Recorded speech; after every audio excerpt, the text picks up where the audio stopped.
네, 좀 쉬셨나요? 자, 요거 다음 주까지 미리 보고 오셔야 됩니다. 근데 오늘은 이 중에서 어쩔 수 없이 요 지역세 간화 역사 조금만 할 겁니다. 그리고 대신 이건 이제 복습한다고 생각하시면 될 것 같고요. 요거는 기출문제 분석 다 했으니까 보셔야 됩니다. 꼭. 자, 일단 우리 아까 얘기한 것처럼 가로놓기 한번 보겠습니다. 근데 별로 나간 게 없어서 가로놓기 한 게 없더라고요. 그래서 책에 보시면 자, 몇 쪽이냐면 127쪽이요. 자, 127쪽에 파이널 테스트. 자, 보건정책의 결정 과정에서 이거 어느 단계 같아요? 어느 단계예요? 예? 예? 정책의제 형성 과정. 첫 번째 단계입니다. 자, 맨 처음에 개별적인 사건이 무슨 문제가 돼요? 사회 문제가 되고, 그게 공중의제가 되고, 마지막이 정부 의제가 되는 거죠. 자, 이 중에서 사회적인 이슈화 어디에 들어갈까요? 사회적인 이슈화. 사회 문제에서 공중 의제로 갈 때 사회적인 이슈화가 일어납니다. 자, 두 번째, 우리나라 보건정책의 변천 중에 사회의 중요한 질병을 관리하고 국가 경제 개발에 도움이 되는 그게 문제가 아니네. 인구 및 가족 계획 분야의 정책 개발에 치중했던 시기. 예, 61년부터 75년까지인가? 그럴 겁니다. 75년까지. 2단계였었을 겁니다. 그러면 그건 뭐였었어요? 건강보험 만들고, 그러니까 의료 서비스의 대중화 현상이 일어난 것. 이거는 3단계, 5년부터 90년 정도까지였었을 겁니다. 예, 그렇게 해서 알아두시고. 자, 세 번째입니다. 생의학적 모델에서 자, 숙주 병원체 환경, 세계가 평을 이룰 때 건강이 유지된다. 뭘까요? 생태학적 모형입니다. 자, 두 번째, 이 모형의 가장 큰 특징은 개인의 행태적 측면을 강조하고 있대요. 네, 사회 생태학적 모형입니다. 육체나 기계를 부품처럼 생각하고 의사는 기술자의 역할을 한다고 본다. 네, 생의학적. 자, 네 번째입니다. 환경, 생활 습관, 인체 생리, 보건의료 시스템, 네, 총체적 모델이죠. 자, 네 번째입니다. WHO가 제시한 건강의 정의. 자, 질병이 없거나 허약하지 않은 상태만을 의미하는 게 아니라 신체적, 정신적, 사회적, 영적. 예, 그렇게 한 게 98년이라는 거지. 지금은 영적인 게 없다라고 얘기를 했고요. 자, 그 다음에 그 밑에 거는 여러 학자 제가 안 읽기 때문에 다 하진 않을 거고요. 이 중에서 뭐를 할까 할 게 없나? 세 번째 이거 눈에 보이시지 않나요? 건강은 환경, 그 다음에 생활 습관, 인간 생물학, 보건의료 체계 4가지 영역에 의해서 성립된다. 누구세요? 라논드. 그렇죠? 그 다음에는 볼 사람이 없습니다. 제가 한 게 아니어서. 그렇게 해서 넘어가시고 뒤에 것도 할 거 없고 기출문제 딱 하나 있습니다. 딱 하나. 117쪽에 있어요. 117쪽에. 워낙 들어간 내용이 없어서 117쪽에 1번입니다. 자, 캐나다의 보건성 장관이었던 라논드 보고서에 의하면 건강이 결정을 미치는 요인, 주요 요인을 제시했다. 가장 옳지 않은 거 누구세요? 네, 3번 교육 정도는 전혀 얘기 안 했습니다. 네, 그렇게 해서 보시면 될 거. 나머지는 좀 더 해야 되고요. 자, 26쪽으로 가겠습니다. 자, 레닝거의 선라이즈 모형이에요. 자, 거기 보시면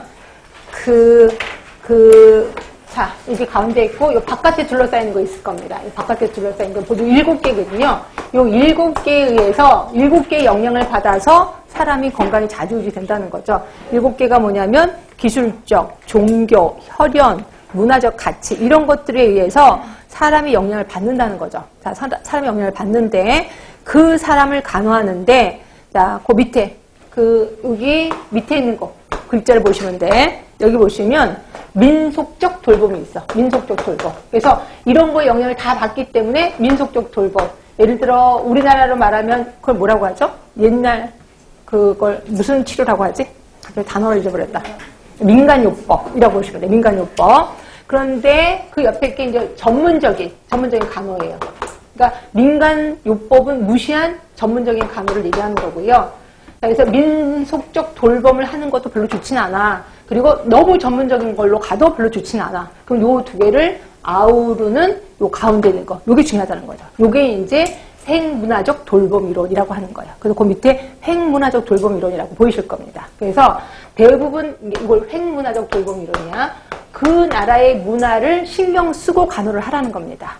예, 그래서 이제 핵문화적 돌봄 이론이 있는데 이 핵문화적 돌봄 안에는 그 밑에 또 뭐가 있을 겁니다. 문화 돌봄의 보전 있고요. 그 다음에 문화 돌봄의 조정이 있을 겁니다. 조정. 그리고 재패턴화가 있어요. 그러니까 핵문화적으로 간호를 하려면 요 단계를 거치라는 거죠. 어떤 단계를 거치냐면 일단 내가 이제 한국 사람이야. 근데 아랍 분이 오신 거예요. 그러면 내가 내 간호를 주장하면 안 돼. 전문적인 간호를 주장하는 게 아니라 먼저 그 나라의 문화를 찾아내서 아까 그랬잖아요. 그 나라의 문화를 찾아내서 그 나라 문화에 맞게끔 간호를 해줘야 돼. 이게 보존입니다. 그 나라의 문화를 일단 보존해줘라. 그럼 그 사람이 저 사람은 한국 사람인데 우리나라 문화를 알아? 되게 신기해 라고 어때요? 뭐가 생겨? 라포가 형성이 되는 거죠. 그리고 나면 조정, 살짝 바꾸는 거죠. 이거 너네 나라 문화긴 하지만 이건 좀 아니야 라고 조정을 하는 거야. 그래서 어떻게 재패턴화를 시켜야 된다는 거죠. 그래서 아예 바꿔버리는 거죠. 재패턴화 시켜서 그래서 핵문화적 이론을 해야 된다. 핵문화적 간호를 해야 된다라고 얘기한 게 레닝거예요. 그래서 레닝거가 아주 옛날에 이 이론을 제시했는데 요즘 뜨기 시작합니다.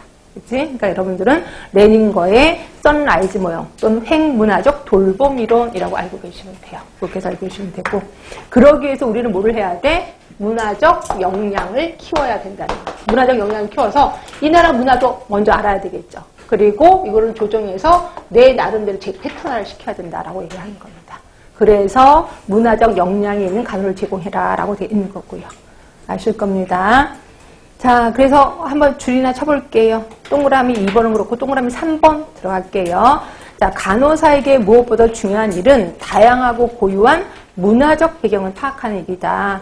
자, 간호사는 대상자의 문화와 그들의 요구, 삶의 방식에 영향을 미치는 다양한 요인들에 대해서 해박한 지식을 갖춰야 된다는 거죠. 결국 역량이 있어야 된다는 거죠. 그치? 그래서 요새는 간호학과 학생들, 간호대 학생들한테 이렇게 문화에 대해서, 다양성에 대해서 공부하느라고 정신이 없습니다. 이 친구들은. 자, 이렇게 해서 우리 다문화에 대해서 다 끝이 났고요. 우리 건강했고, 그 다음에 건강 불평등 했고, 다문화에 대해서도 얘기를 했습니다. 그 다음에 이제 공중보건 얘기를 잠깐 합니다. 여러분들은 알고 계신 분은 알고 있을 거예요. 큰 보건이라는 큰 학문에 간호가 조금 들어가 있습니다. 저는 간호가 되게 큰 줄 알았어요. 근데 아니더라고요. 간호가 되게 조그맣게 있어요. 간호도 있고 의사도 있고 뭐 사회복지사 있고 되게 다양한데 간호가 여기 들어가 있는 거야. 그럼 간호를 배우기 위해서는 보건이라는 걸 먼저 배워야 되겠다라고 보시면 되고요. 보건은 다시 두 가지가 있는데요. 공중보건이 있고 그 다음에 이게 지금은 지역사회 보건으로 바뀌게 됩니다. 지역사회 보건. 그럼 공중보건은 뭐고 지역사회 보건은 뭔데? 자, 공중보건은요, 국가가 하는 거예요. 결국 국가가 상의 하달식의 사업을 하는 거예요.